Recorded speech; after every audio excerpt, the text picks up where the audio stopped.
गुरुदेव के जन्मोत्सव की सभी भक्तजनों को कोटि कोटि बधाई है, बधाई है, बधाई है। गुरु भगवान के जन्मदिन की ढेरों ढेरों शुभकामनाएं।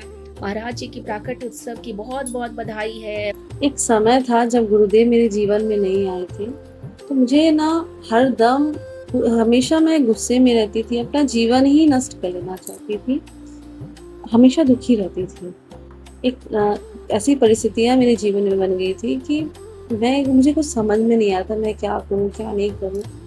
बहुत निराश और हताश हो गई थी। मेरी बहन ने महाराज जी की कथा वर्तमान की पीसी माई की कथा से सबसे पहले मैंने सुना था। गुरु दीक्षा से पहले भी मैं सत्संग सुनती थी, अलग अलग संतों का सुनती थी। लेकिन फिर क्या हुआ कि एक दिन जो मेरे बड़े भैया हैं वो कहते हैं कि तुम इनकी भी कथा सुना करो। तो जब से फिर मैं गुरुदेव की कथा सुनने लगी और मुझे गुरुदेव की कथा में आनंद आने लगा। आप सबको पता ही है कि गुरुदेव की कथा कितनी सुंदर, कितनी मधुर, और वो ऐसा हमें लगता नहीं कि हम कथा सुन रहे हैं, हमें ऐसा लगता है कि हम कथा को देख रहे हैं इस यूट्यूब के माध्यम से। तो जब मैंने सुना, मानो मुझे लगा कि ऐसा भी कुछ हो सकता है क्या। मतलब महाराज जी की वाणी इतनी मधुर, इतनी मधुर, इतनी मधुर कि मैं बस उनमें खो ही गई।